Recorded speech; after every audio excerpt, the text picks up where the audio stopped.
Hello everyone, welcome to my channel. मैं हूं आपकी होस्ट रश्मि। आज मैं अपने गार्डन में कुछ काम करने जा रही हूं क्योंकि अभी स्प्रिंग का सीज़न शुरू होने वाला है, फरवरी शुरू होने वाली है।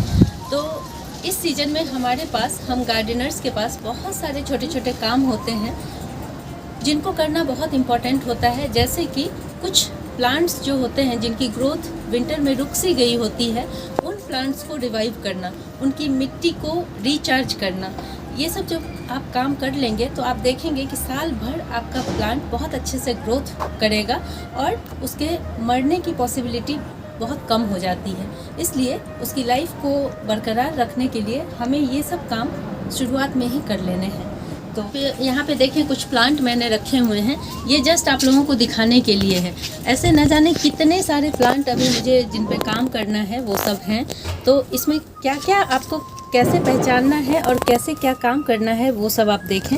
ये देखें, ये मेरा एक ड्राइसिना का प्लांट है जो बहुत पुराना है और ये बहुत लंबा हो गया है। आप देखें 7 फीट के करीब पहुंच गया होगा।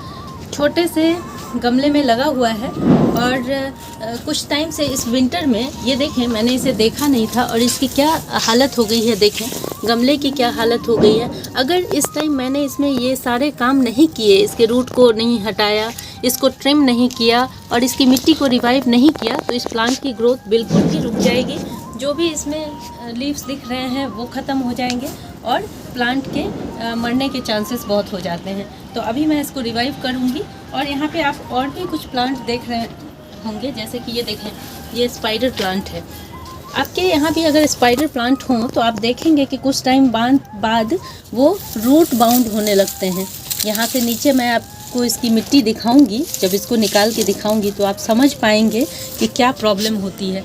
बहुत सारे लोग कहते हैं कि उनके स्पाइडर प्लांट चल नहीं पाते हैं कुछ टाइम बाद। उसमें यही छोटे छोटे से रीज़न होते हैं।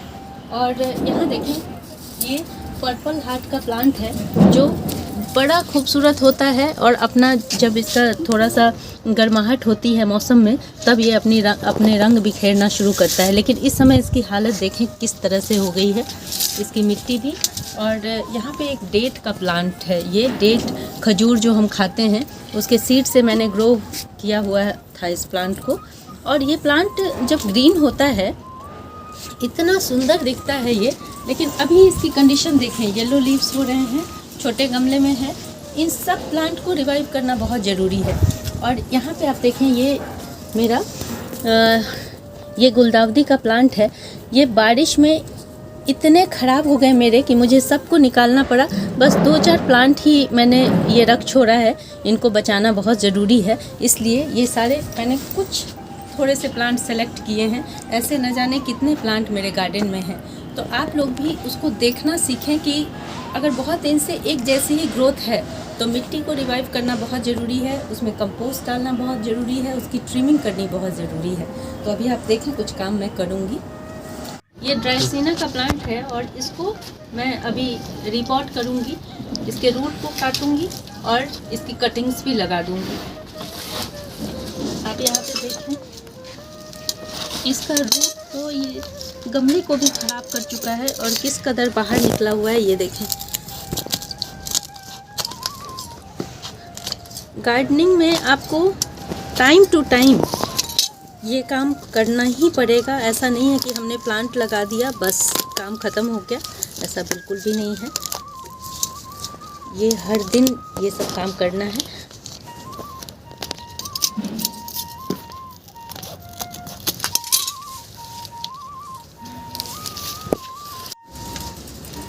ये देखें, ये मैंने इसे निकाल लिया है और क्यों इसकी ग्रोथ नहीं हो पा रही थी वो देखें।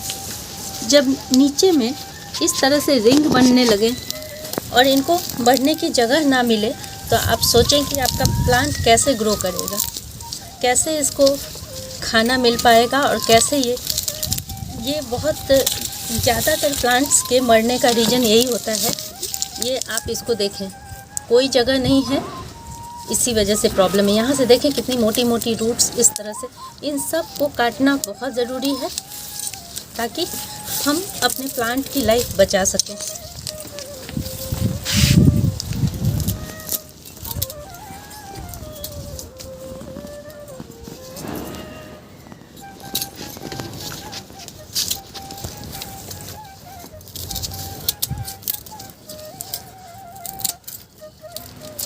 फरवरी का टाइम इस तरह के रूट प्रूनिंग के लिए या फिर इस तरह के रीपॉटिंग के लिए बहुत अच्छा होता है।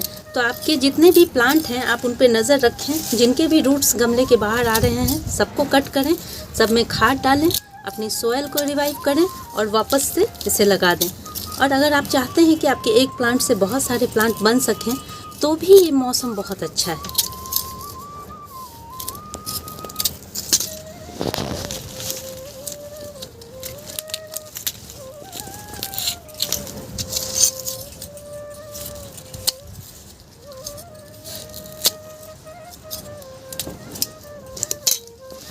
यहाँ मैंने इसका 1/3 से भी ज़्यादा रूट मैंने कट कर दिया है। बस थोड़े से रूट छोड़े हैं मैंने, क्योंकि ये मौसम बहुत अच्छा होता है इसलिए ये बहुत जल्दी रिवाइव हो जाएगा।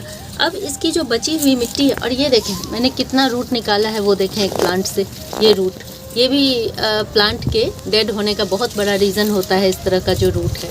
अब मैं इस मिट्टी को रिवाइव करने के लिए, क्योंकि इस तरह के प्लांट में फ्रूटिंग नहीं होती है, सिर्फ फोलिएज होता है, इसलिए हमें बस काउडंग मैन्योर या फिर वर्मी कंपोस्ट ही ऐड करना है, वो भी थोड़ी मात्रा में। उसके अलावा हमें इसमें कुछ नहीं डालना है। और थोड़ा सा फंगस ना लगे शुरुआती दौर में, इसलिए नीम की खली ऐड करनी है। तो ये देखें थोड़ा सा 2 चम्मच बस मैंने इसमें नीम की खली ऐड की है। और किसी भी नर्सरी में वर्मी कंपोस्ट इजीली अवेलेबल होते हैं, और काउडंग मैन्योर भी इस तरह के प्लास्टिक के बैग्स में आते हैं, तो आप वो ले सकते हैं। बस 1 मुट्ठी काफ़ी है इस तरह के प्लांट के लिए। अच्छे से मिलाना है और मैं इसी पॉट में इसको रिपॉट करूँगी।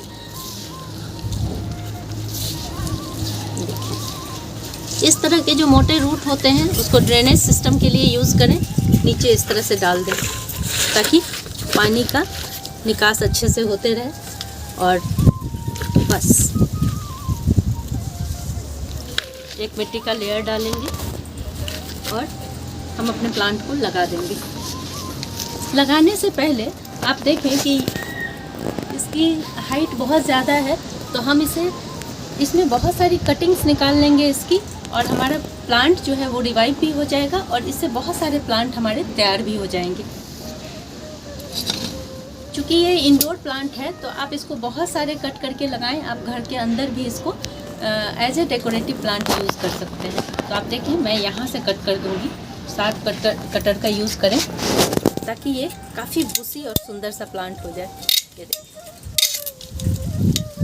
ये मैंने इतना बड़ा, देखें आप कि कितना बड़ा प्लांट है मेरा, इसमें कितनी सारी कटिंग्स बन जाएंगी।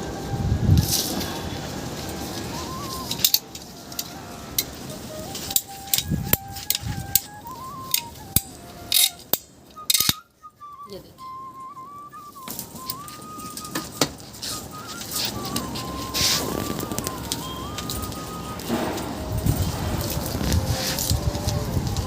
इसमें डाल दिया है। और एक और इंटरेस्टिंग चीज़ मैं आपको दिखा रही हूँ, देखें यहाँ से एक नया स्टेम निकल रहा है। ये छोटे छोटे पप्स निकलते हैं इसके, तो सोचें ये प्लांट कितना बुशी हो जाएगा। ये 2 इसकी मेन ब्रांच और यहाँ से छोटे छोटे पप्स निकलेंगे। अगर हमने इसकी रीपॉटिंग नहीं की होती तो ये पप्स निकलने में भी बहुत टाइम लगाते हैं और हमें नए प्लांट नहीं मिल पाते हैं। बहुत सिंपल सा तरीका है, बस मेरा दिखाने का मकसद यही है कि हम सब एक दूसरे को देख के सीखें, बूस्ट हों और टाइम पे अपना काम ज़रूर कर लें।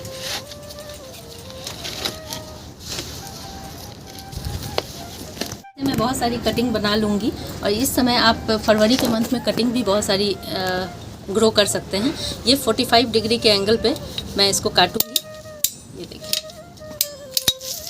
और बहुत सारे इस तरह से करीब 12 इंच के आप काट लें, ये बहुत अच्छे से ग्रो हो जाएंगे। मैं सब कट करके फिर आप लोगों को दिखाती हूँ। इस प्लांट को रिपोर्ट कर दिया और हमें बहुत सारे प्लांट मिल रहे हैं। आप ये देखें मैंने कटिंग करके कितने सारे प्लांट बना लिए हैं। तो अब हम यहाँ पे देखें, मैंने इसमें नॉर्मल सॉइल ली हुई है इस छोटे से पॉट में, और इसमें कोई खाद नहीं डाला है मैंने। तो अब हम नॉर्मल सॉइल में ही इन सारी कटिंग्स को ग्रो कर देंगे।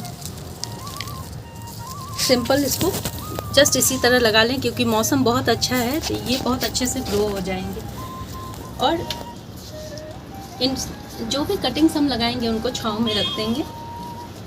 इस तरह से हमारी ये रेडी हो गई। पानी डाल देना है और इसी तरह से मैं ये सारी कटिंग्स लगा दूंगी और आप देखेंगे मैं इसके अपडेट्स भी आप लोगों को दूंगी। आपने देखा कि मैंने ड्राइसिना के प्लांट को किस तरह से रिपोर्ट किया और कटिंग की, और आप देखेंगे कि यहाँ भी सेम प्रॉब्लम, रूट वाली जो प्रॉब्लम मैंने आप लोगों को दिखाई थी, ये देखें। अब आप सोचें कि प्लांट की ग्रोथ चाहे आप कितना भी खाद डाल लें बिल्कुल नहीं होने वाली है। इसलिए सेम उसी प्रोसीजर से हम इसको भी रिपोर्ट करेंगे, सेम पॉट में करेंगे। और इसी तरह से आप यहाँ पे देखें, ये स्पाइडर प्लांट है, इसकी भी हालत बहुत नाजुक सी है। सेम इसी तरह से हमें इसकी भी रिपोर्टिंग करनी है, इसकी मिट्टी को भी रिवाइव कर लेना है। और यहाँ आप देखें, ये मेरा गुलदाउदी का प्लांट है। बहुत सारे गुलदाउदी मेरे गार्डन में थे और उस पर मैं वीडियो भी आप लोगों के साथ शेयर करना चाह रही थी, लेकिन बारिश की वजह से मेरे सारे ख़राब हो गए। बहुत अच्छे खिले हुए थे। इन सब गुलदाउदी को मैं क्या करती हूँ, मैं आपको अपना एक सीक्रेट बताना चाह रही हूँ। सबको कट करके मैं सिर्फ एक ही पॉट में अरेंज कर देती हूँ और नेक्स्ट टाइम उनसे कटिंग ले लेके मैं फिर बहुत सारे पौधे तैयार कर लेती हूँ। इससे क्या होता है कि एक ही पॉट में मेरी सारी कटिंग्स आ जाती हैं और मुझे एक्स्ट्रा पॉट और एक्स्ट्रा स्पेस नहीं अरेंज करना पड़ता है। तो आप देखेंगे यहाँ पे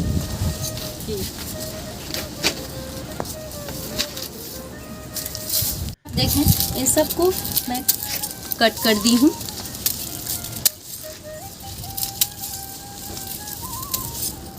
और अभी वीडियो बहुत लंबा हो जाएगा, इसलिए मैं जस्ट आपको बता दूं कि कट करने के बाद ये जो देखें, इसका आधा स्पेस यहाँ बचा हुआ है। इस स्पेस में मैं इस प्लांट को भी लगा दूंगी कट करके किसी एक गमले में। ये तीनों मेरे इसमें आ जाएंगे।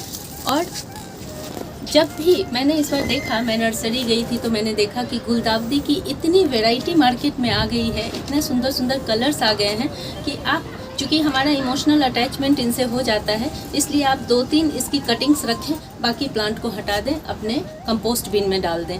और नेक्स्ट ईयर आप एक नया सुंदर अपने फेवरेट अपना प्लांट लेके आएँ और उससे फिर कटिंग तैयार करें। इससे आपको तरह तरह के रंग बिरंगे आपके गार्डन में गुलदाउदी देखने को मिलेंगे।